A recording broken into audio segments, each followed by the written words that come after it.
ke eng mara wena mama bona o gahlwa ke eng ka gare ga ditšeba di motseng mamoruti kgole a di dirile tša go tšola le phisa mokgwa ke lo makatša ko reng o reng batho e le dinku tša o apara matwala a diphiri wena ba ya batho ka ba ya batho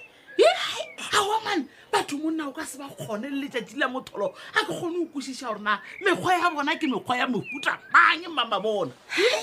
tla fa wena o a gopola gore mamoruti kgole tšatši le la ba re khutinepe e be le ga tlhogoletše phisa diaparo a re go fetša go mo hlobolela a re wena phisa ko go hloboletša kere ya o khutinepa sejwalejwale le mmama bona ba re ke kinepile o tshwana nna ke bopuša botsišo ya gore na botsebotse phisa wo o tshwara tsina wena mamapo a dinose basadi ba mo kgobokanela ka moka gane botata ke tla ko go botse basadi ba tulana ka dingwathamerata ba ba ka zipi ya borokgo jwa ke re phisa ba apere disetofi bosofia le botiti morwedi